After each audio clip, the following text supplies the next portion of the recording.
Alors, ici, on va commencer par résoudre cet exercice-là. À l'aide de la figure suivante, trouvez les valeurs de U1, U2, I1, I2 et I total, ainsi que R équivalent. Laissez la trace complète de votre démarche. Alors, premièrement, on va le I, I1, I2, ça c'est le courant. Et le courant, c'est quoi? En fait, ce sont les électrons qui sortent de la source pour aller, ils sortent de la source avec de l'énergie, ils prennent de l'énergie de la source électrique, et à cette énergie-là, ils vont essayer de la donner aux deux résistances.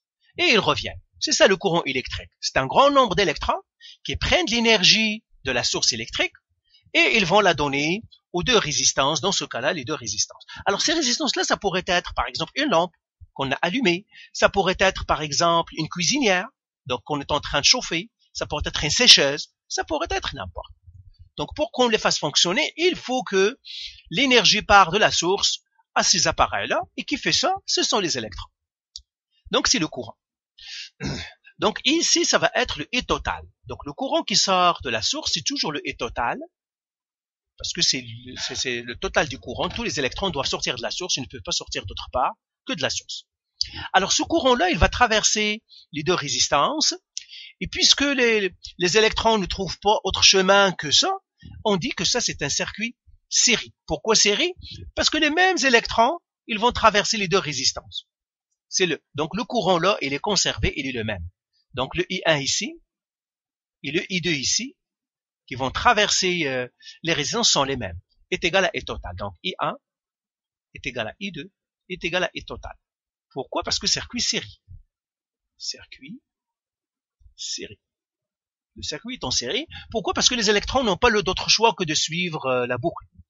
Donc c'est pour cela qu'ils resteront toujours en groupe. C'est pour cela que les courants seront les mêmes. Maintenant la résistance équivalente. La résistance c'est quoi? Eh bien la résistance, c'est comme on a dit dans la vidéo précédente, c'est que les électrons en traversant les circuits, en traversant les appareils, ils vont trouver de la résistance. Quelque chose qui les empêche de traverser. Eh bien dans ce cas-là, tout le monde va traverser R1, donc ils vont trouver toute la même difficulté, et tout le monde va traverser R2, ils vont trouver la même difficulté. Donc, quelle est la difficulté qu'ils ont trouvée? Ils vont trouver la difficulté R1 plus R2, donc c'est R1 plus R2, et ça c'est la formule pour le circuit série. Donc, la résistance équivalente, c'est la résistance R1 plus R2. Donc, la résistance équivalente, je peux le calculer ici maintenant, c'est 3 ohms plus 1,5 ohms, qui me donne 4,5 ohms. Donc voilà, je peux trouver la résistance équivalente. Maintenant, je dois trouver les courants. Alors, comment je trouve le courant? Je dois faire la loi d'Ohm. La loi d'Ohm, ça me dit quoi? Ça me dit les électrons qui sortent de la source, le E total. Vous vous souvenez, hein, c'est U total, ou bien le E, la force électromotrice. C'est ça la loi d'Ohm. La loi d'Ohm, en général, me dit U est égal à RI. Mais je peux l'appliquer à la force électromotrice. La force électromotrice est égale à R total, R équivalente, fois E total. Alors ça veut dire quoi? Ça veut dire que E total, elle est égale à E sur R équivalente. Là, on peut faire aussi, pour se rappeler, il y a un truc, c'est le triangle. La loi d'Ohm, c'est comme ça. Ça c'est U, ça c'est R, ça c'est I. Tout simplement.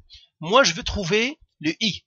Donc si je cache le I ici, ça va être U sur R. C'est ce que je viens de voir ici. Maintenant, je peux calculer le E total. Le E, c'est quoi? C'est 9 volts, qui divise le R équivalente, c'est 4,5 ohms, qui me donne 2 ampères. Eh bien, le E total est égal à 2 ampères. Donc là, j'ai calculé, donc je vais résumer mes réponses. Donc, j'écris ces réponses. J'ai trouvé le R équivalente, c'est 4,5 ohms.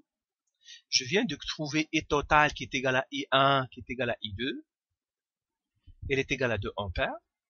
Maintenant, il me reste à trouver U1 et à trouver U2. Alors, là, maintenant, U1 et U2.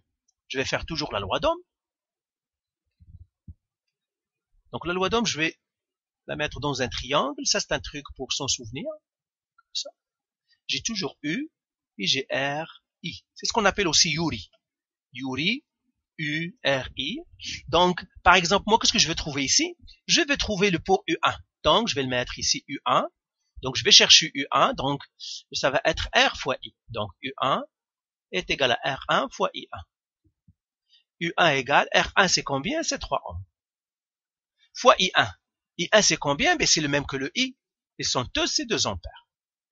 Ça me donnerait quoi? 3 fois 2, c'est 6 volts. Donc U1 est égal à 6 volts.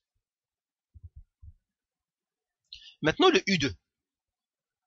Ben, la même chose, je vais faire la loi d'Ohm. U2 est égal à R2 I2. Et celle-là maintenant U2 est égal. R2 c'est combien? R2 R2 c'est 1,5 ohm fois I2. Mais I2 c'est toujours la même chose, 2 ampères. Et cette fois-ci, ça me donnerait 3 volts. Et puis le U2 est égal à 3 volts. Voilà. Donc voilà pour cet exercice. Ce que tu peux remarquer, ce 6 plus 3, ça me donne le 9 volts. Pourquoi? Parce que toute la force électromotrice, il y a une partie qui est partie dans R1 et l'autre partie qui est partie dans R2. C'est pour cela que le total, ça doit nous donner 9 volts. Parce que les circuits, dès que les électrons rentrent, sortent, ils savent combien ils doivent donner pour chacun.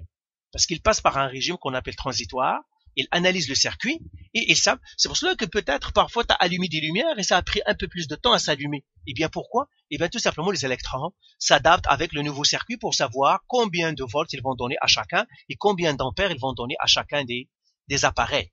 C'est pour cela que, une fois que le circuit est établi, les électrons et puis savent combien d'énergie ils doivent donner à chacun des circuits et combien de potentiel ils doivent donner à chacun des circuits. Donc voilà pour cet exercice.